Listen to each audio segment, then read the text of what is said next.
Today is November 29th, 2009. My name is Vadim Open Yoga, and we are at the Enlightenment Cultural Center near the Novoslobodskaya metro station in Moscow. This is a yoga seminar for the International Open Yoga University. The topic of our seminar is Yoga of Higher Love. All the archival information is at www.opengayoclass.com, yogaopenyoga.com, and openyogaland.com.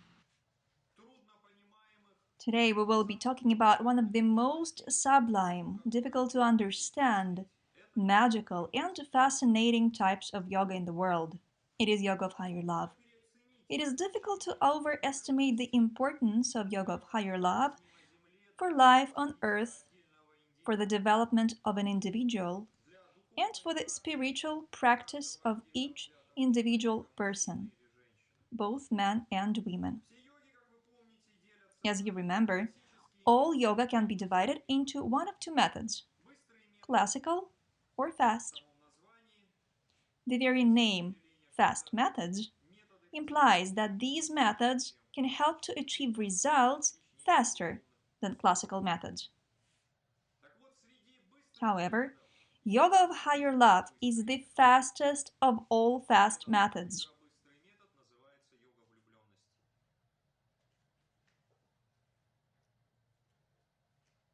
It is prized and sacred for this reason. Moreover, if we talk about yoga in general, all other kinds of yoga are just steps or substitutes to achieving yoga of higher love.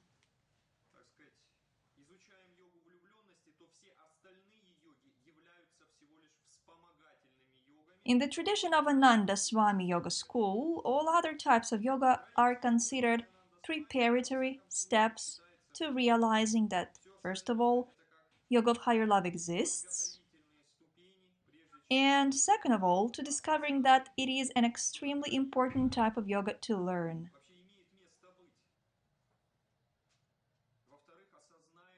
Indeed, not many people are aware of yoga of higher love's existence.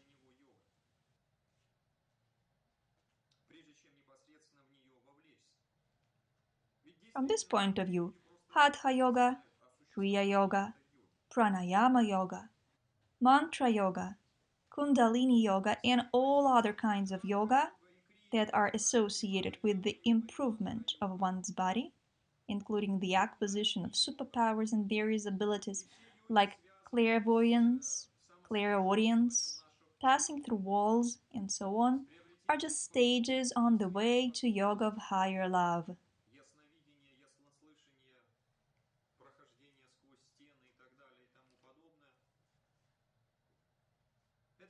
If you master yoga of higher love, you don't need to do any other kind of yoga, whether it's tangible physical, subtle mental, or transcendently mystical. Nothing.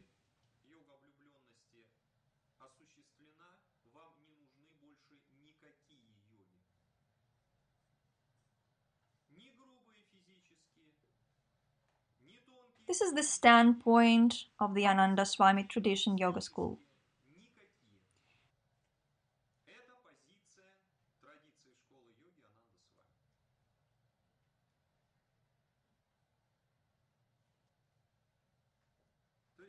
Yoga of higher love is the high road in yoga. It is believed that if you spend a very small amount of time in a state of higher love, a number of 9.5 minutes appears from time to time in ancient texts, you automatically master all other kinds of yoga that have ever existed, exist, or will exist.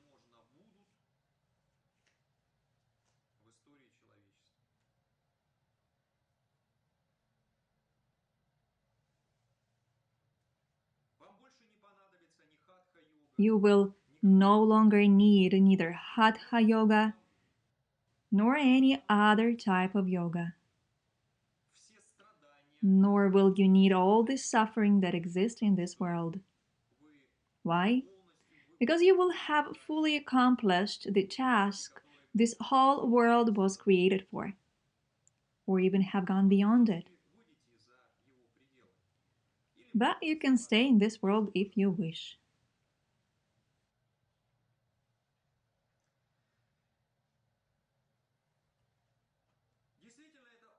Indeed, yoga of higher love is a very sublime yoga. Unfortunately, it is the type of yoga least in demand, if we may call it that. Everything related to Hatha yoga is of common interest right now. The same is true for yoga that works with our breathing, and for some other mysterious kinds of yoga that awaken supernatural abilities.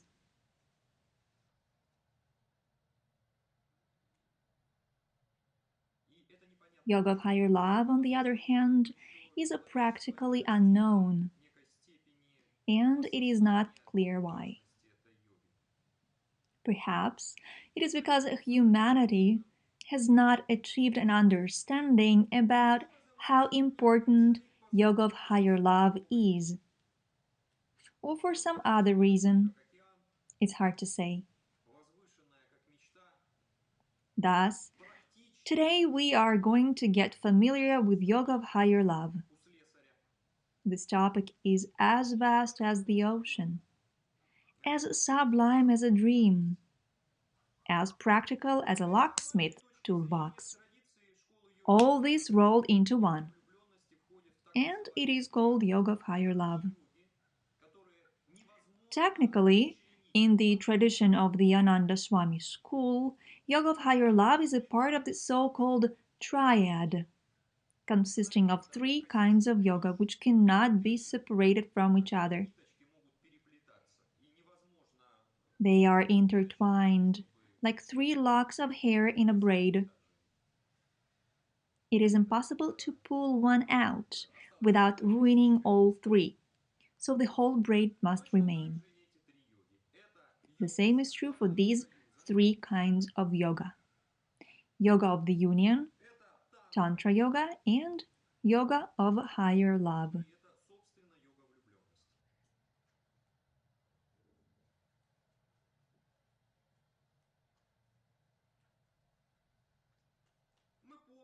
We remember that there are as many different kinds of yoga as there are manifestations of a person.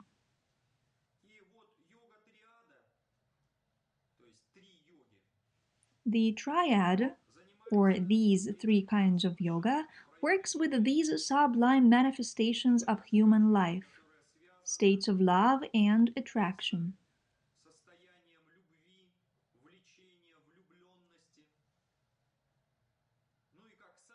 Higher love between a man and a woman is the strongest manifestation of those states.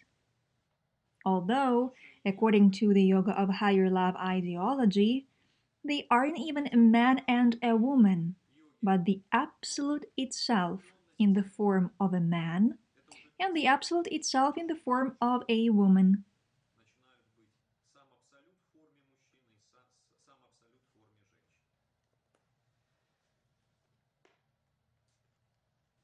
It is impossible to separate yoga of higher love from Tantra yoga and yoga of the union, because you and I are quite complex living beings.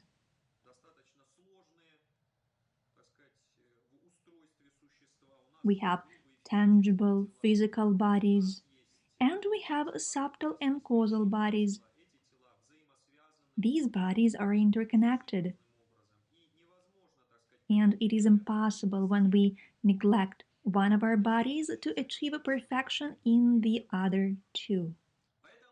Our tangible physical body, our subtle body, as well as our so-called causal body, all correspond to the types of yoga in the triad: yoga of the union, Tantra yoga, and yoga of higher love.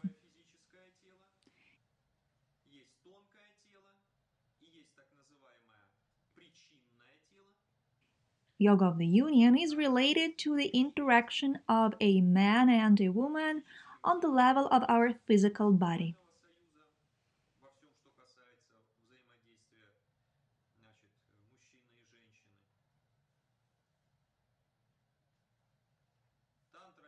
Tantra yoga is more about our subtle body. Finally, yoga of higher love works directly with the causal body.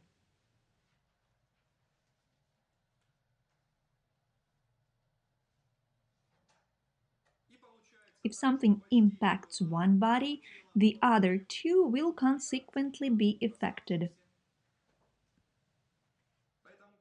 Each of these types of yoga sets you on a path to getting involved more with the others.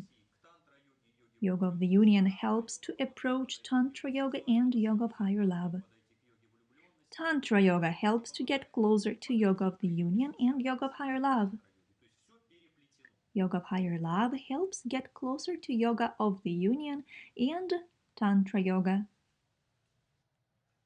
In other words, all three kinds of yoga are intertwined. Now let's link yoga to our everyday life so it doesn't seem so abstract and detached. But before we go further, let me remind you of something very important.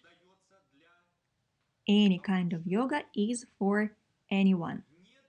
It is not only for perfect yogis and yoginis, for angels with wings, or for great saints. All holy saints, teachers of yoga, no longer need yoga. They are done with it.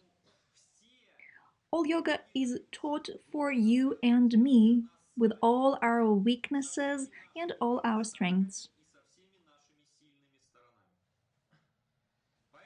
Therefore, I'm trying to get you in a working mood right away so that you do not think that all these kinds of yoga are exclusively for someone special. No, they are for us. They are not for only Hindu people or people of any particular race or nationality. They are for all of humanity. Why? Because we are all made the same way.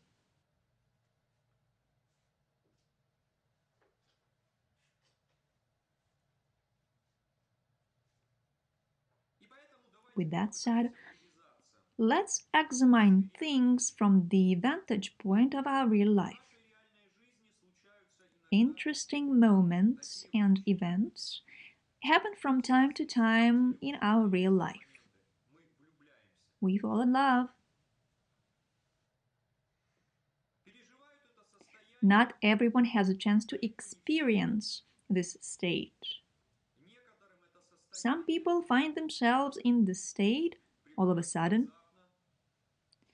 Some people may feel the desire to be in this state for years, but don't end up experiencing it. Some people do not even feel the desire to be in this state, even if from time to time they suspect it could happen. Finally, there are people who just don't believe falling in love really happens.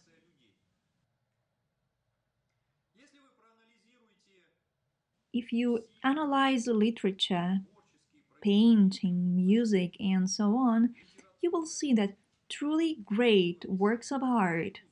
I'm not talking about some commercial oriented sloppy gigs right now. I'm talking about truly serious masterpieces that turned the world upside down.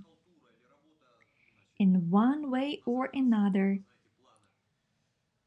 they all revolve around the same theme,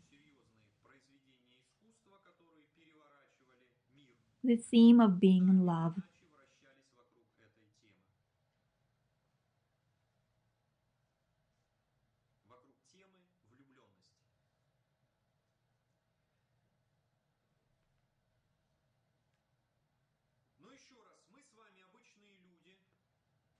We are ordinary people. We are neither genius poets nor great artists. Nevertheless, it also happens to us from time to time.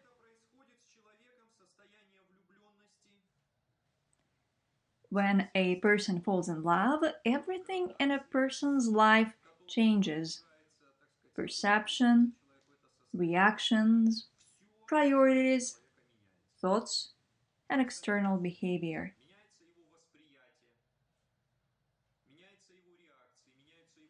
And this can happen to any of us. Some people have already experienced it. Other people perhaps are experiencing it now. For some, it might happen in the future.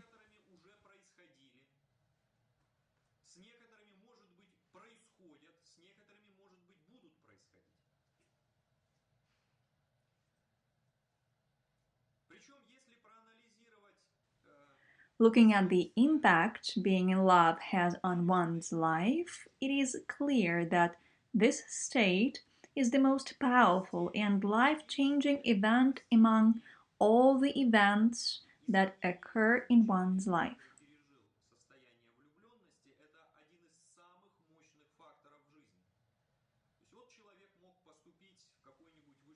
Let's say a person got enrolled into a university and became a professor of mathematics after many years of hard studying and working. The fact that he became a student of this university and gained some knowledge means a lot to him. Or let's take another example. Someone won $1 million and his life has changed forever. We can keep going through all kinds of hypothetical events: career, money, power, social acknowledgement, acknowledgement of one's genius, and so on and so forth. They all have an impact on a person's life. But even a short time spent in a state of higher love has a disproportionately greater influence on a person's life than any other experience.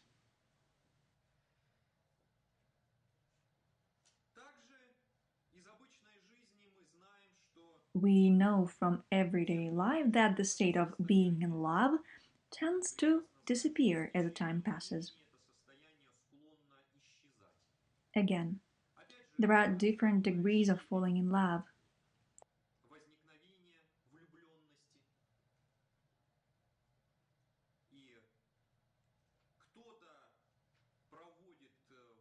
Some people spend days, months, or years in this state, which is quite rare. For others, everything is limited to days. They fall in and out of love very easily.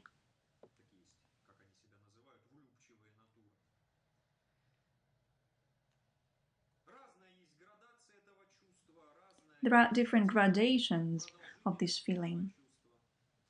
The duration of it varies as well. However, love typically disappears as time passes.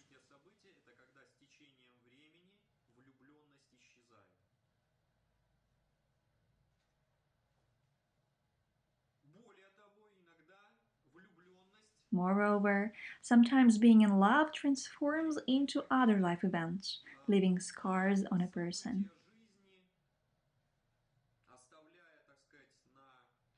Burns and suffering frequently follow this supreme state of higher love. We can observe this in ordinary life.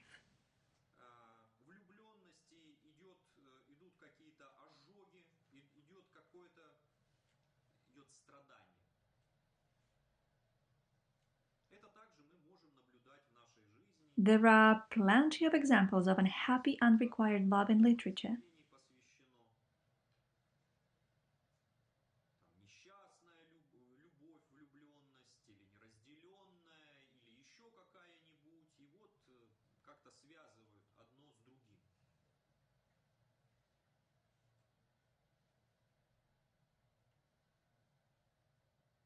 This is what we know from our ordinary life. Those who have experienced this state of love in its deepest form remember it all their lives.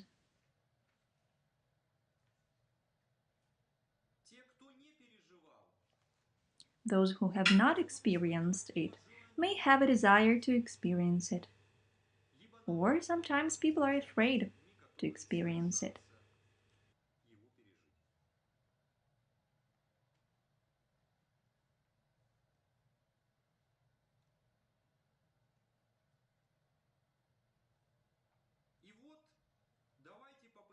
Let's see what yoga tells us about what higher love is.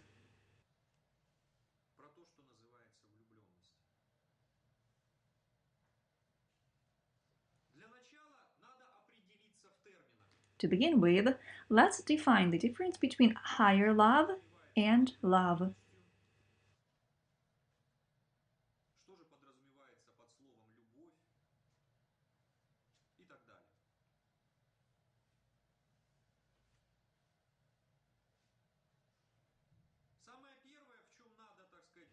The very first thing to understand is that higher love means thinking of no one else but the object of your love.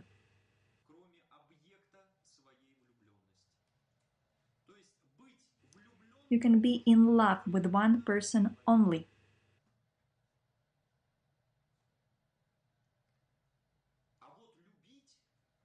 However, you can love many.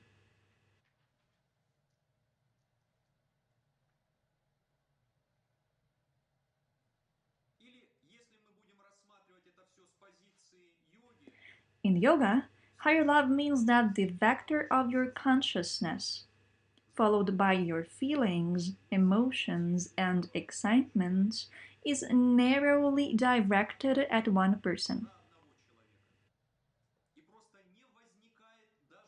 There is not even a shadow of thoughts about anyone except the object of your love.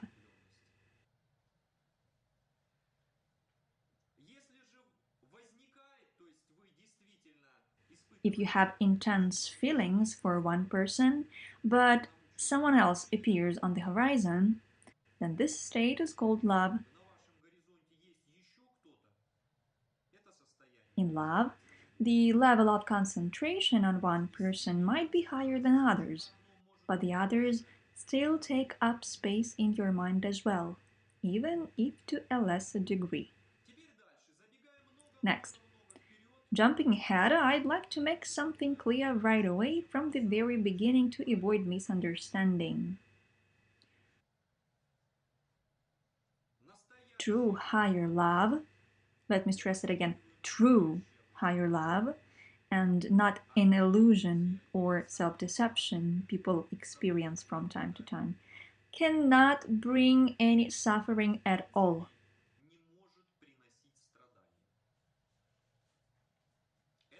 It is impossible. Strictly speaking, the expression of being in love unhappily doesn't make sense.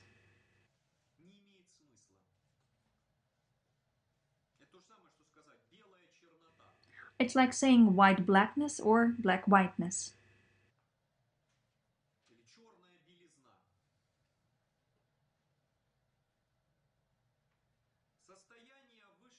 The state of higher love that Yoga of Higher Love teaches us about cannot bring suffering.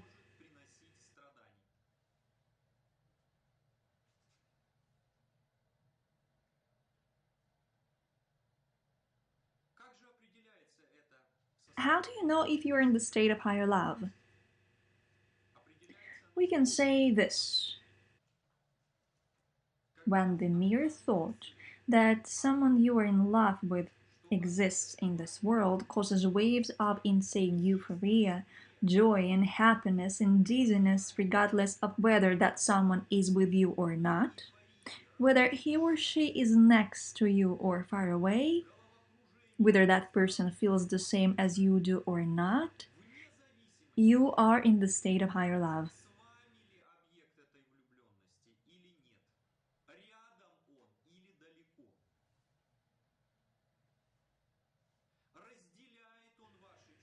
In this state, the mere realization that such a miracle exists in this universe sends you into ecstatic happiness, without any word if and without conditions.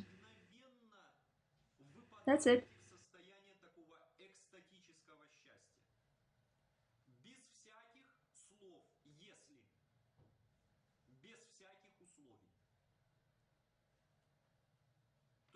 It's pure happiness without any factor that could bring you unhappiness in the future.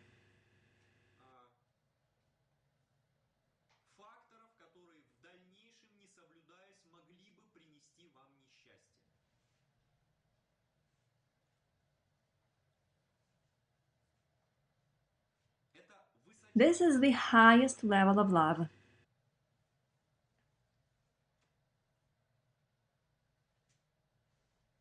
It is extremely rare. Why? Because this state can appear as a flash of lightning for millions of a second to illuminate our nature and then gradually start fading away.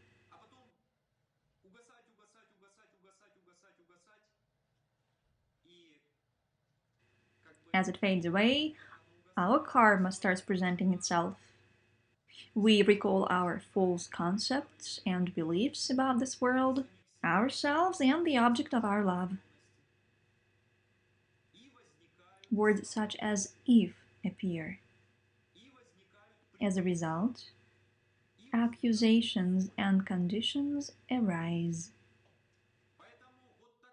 If there is a phrase, I'm in love with you, but there is an addition that follows it, such as, but if you were a little bit calmer, smarter, dumber, better, worse, taller, shorter, mine, someone else's, and so on. If there is the word if, there is no state of higher love. There is love. There is an attachment. Yes, this love and attachment could even be an echo of the state of higher love you experienced for a split of a second. But higher love is no longer there.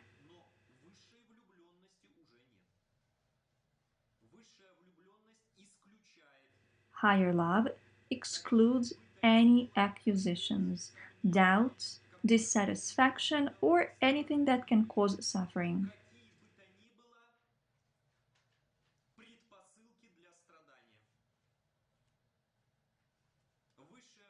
Higher love cannot lead to suffering in general.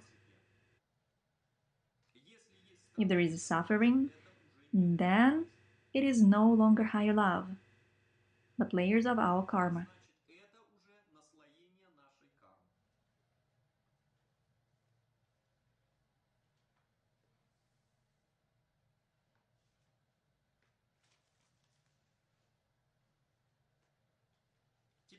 Moving on.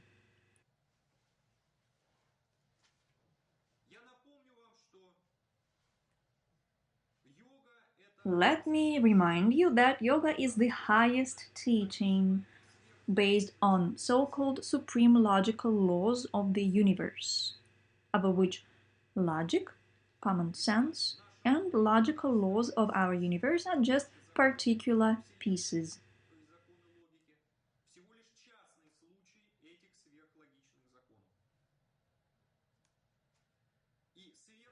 Supreme logic never contradicts logic.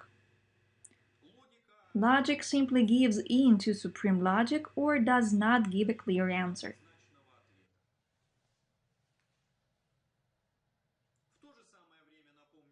Let me remind you that there is also the concept of illogicality, or in other words, foolishness. Logic can easily break down any foolishness and illogicality. Any kind of yoga, including yoga of higher love, which refers to such a sublime state as being in love, is extremely logical in its presentation. However, we've lost some parts of this logic. What we have today is only crumbs of the original knowledge. The rest has been lost. The rather rigid structure of Yoga of Higher Love completely satisfies our intellect.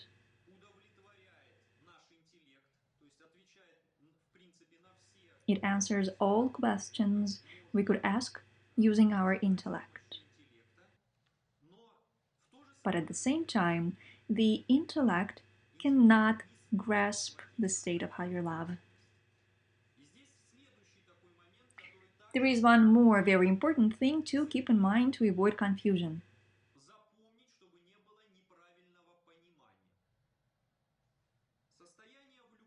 The state of higher love is a transcendental, supreme logical state.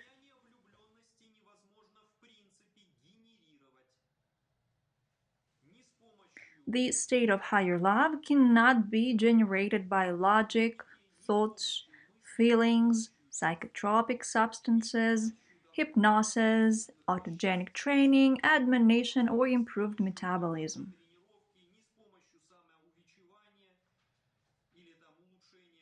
This state cannot be generated by any other factor. For example, let's say some electromagnetic field is discovered one day, and people start saying this field is what generates the state of higher love. This cannot at all be true. It is extremely important to realize this from the very beginning. The state of higher love cannot be generated by anything. It sort of comes to us from the highest spheres.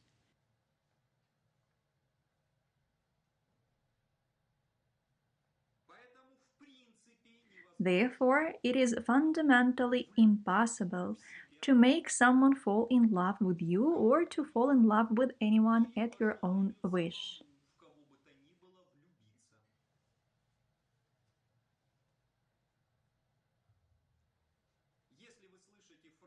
If you hear someone say that he or she falls in and out of love so easily that he or she can fall in love with someone at his or her wish, this is just a misconception.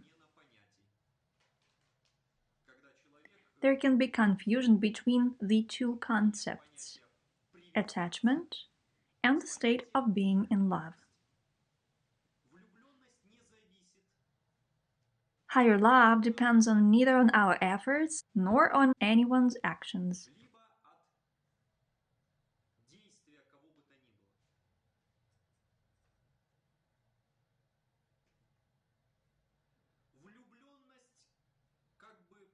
Higher love comes to us all of a sudden as if from nowhere. And then if we have negative karma and we lose this state, it goes to sort of nowhere.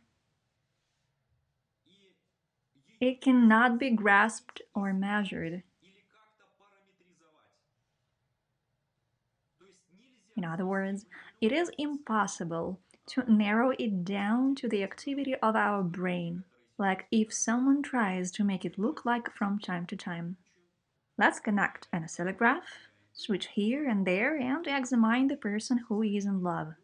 If the rhythm is such and this part of the brain is activated, it means that this part of the brain is responsible for the state of higher love, and so on and so forth. Doctors and science have made a lot of discoveries and unveiled a lot of secrets about human physiology. This is certainly admirable. But our body, as yoga teaches, is much more complex than the most ambitious and innovative scientist can imagine. Because besides the tangible physical level, there are also the subtle and causal ones, which modern science has not gotten close to yet. Even if someone were to invent a technology that allows us to analyze activity on the subtle or causal levels, the levels science knows nothing about yet, it is impossible to catch the factor of higher love state even on those levels. It is impossible conceptually. Let me remind you of the various laws of nature we know. For example, no one has invented the eternal engine. Why? Because it contradicts the law of conservation of energy. And no matter what tricks you do, you cannot circumvent this law. The same is true of the state of higher love. Higher love comes from such high spiritual spheres that, in comparison, our tangible physical, subtle, and causal bodies are something very mundane.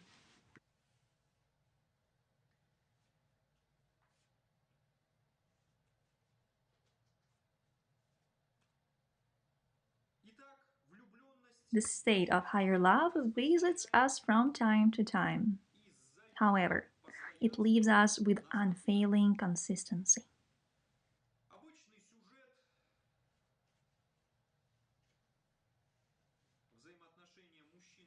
The usual plot of relationships between men and women in countries where the level of wealth, economy, and freedom is high enough is the following.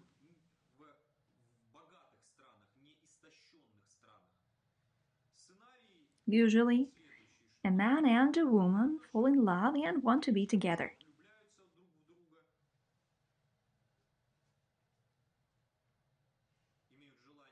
They become a family and have children.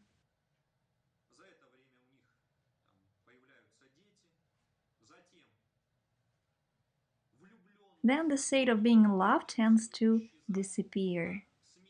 A very stable feeling of love comes to replace it. And if everything goes well, this love can last a lifetime. If karma comes into play, higher love first turns into a feeling of love. Later, this love can transform into affection when we simply feel comfortable with someone. We might not even love a person, but we understand that this relationship is beneficial for us.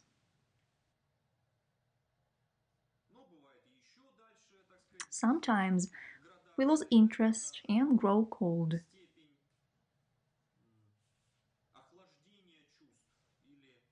And these feelings turn into the exact opposite, hatred.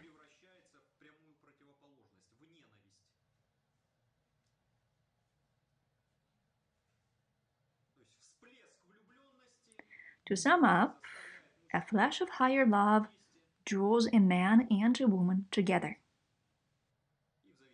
If karma is relatively good, it turns into love.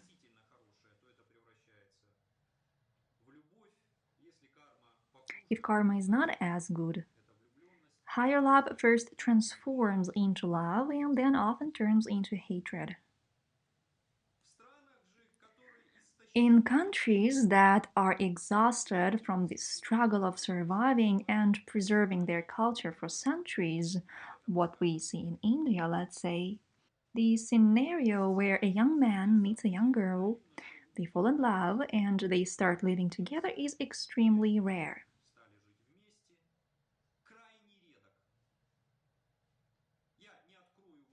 It is not a secret that in such wonderful countries as India, where the knowledge of yoga has been preserved for thousands of years and later traveled to the West, marriage for love, for being in love to be more specific, is extremely rare.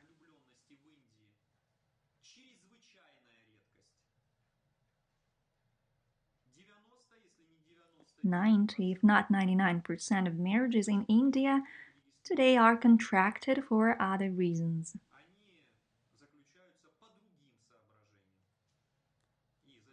Often a bride and a groom can only see each other for the first time at their wedding. This is the statement of a tragic situation in the country. India has put everything at stake, including its material well-being, to preserve the spiritual knowledge. As a result, the average person in India does not have the same freedom an average person in Western countries does. But it was not always like this in India. In ancient times, when yoga, including yoga of higher love, was born and practiced, the relationship between men and women was most likely similar to what we see in the West today. It was a free one. It was possible to be with someone you were in love with.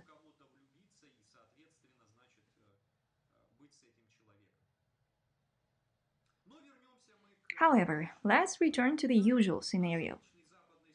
The usual Western scenario is this: higher love comes, but not to everyone. It also tends to disappear.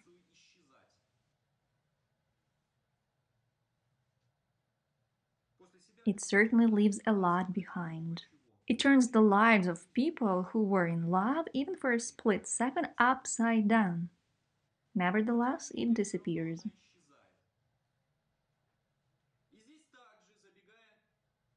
Jumping ahead to avoid misunderstanding from the very beginning, let's identify what higher love means.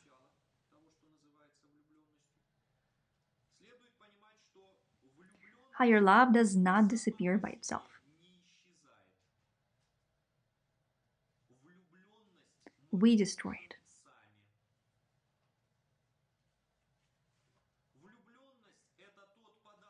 Higher love is a gift from the highest spheres of the universe, which we receive from time to time for some reason.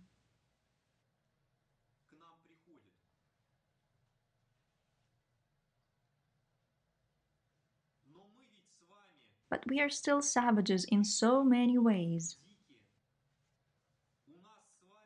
We still have our negative karma.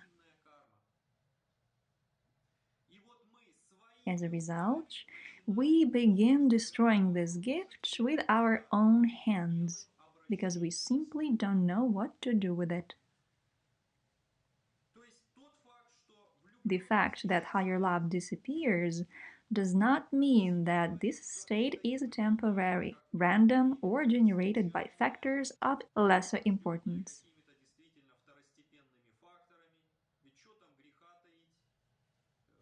It is a common opinion supported by official science that the state of being in love comes down to a sexual instinct, which compels individuals of opposite sexes to mate.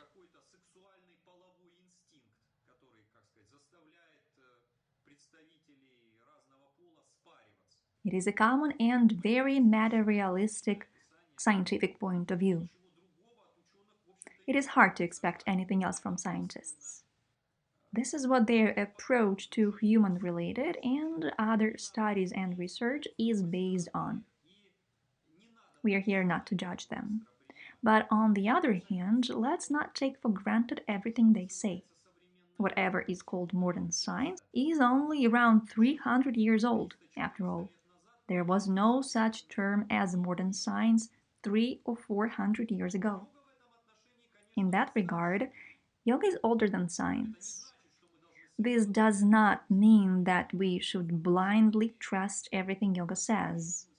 But, on the other hand, it makes sense to listen to it. Higher love is not a product of our instincts, even if it is an instinct of self-preservation. Higher love is a gift from the higher spheres. And just like anything that came from outside this world, it cannot be destroyed. Because if we could destroy it, we would be able to reproduce it. However, it is possible to lose it.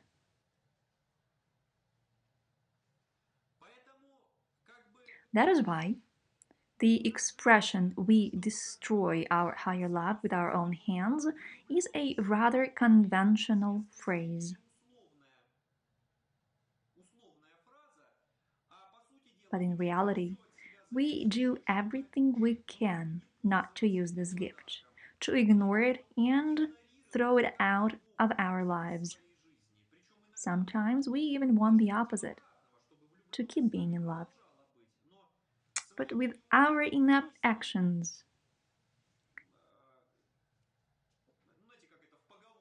you know the saying, we wanted the best, you know the rest. It is very typical for us. The fact that the state of being in love tends to disappear and doesn't last. Once again, I'm not talking about saints and heaven dwellers, but about ordinary people like you and me. It is completely our fault. No one else's.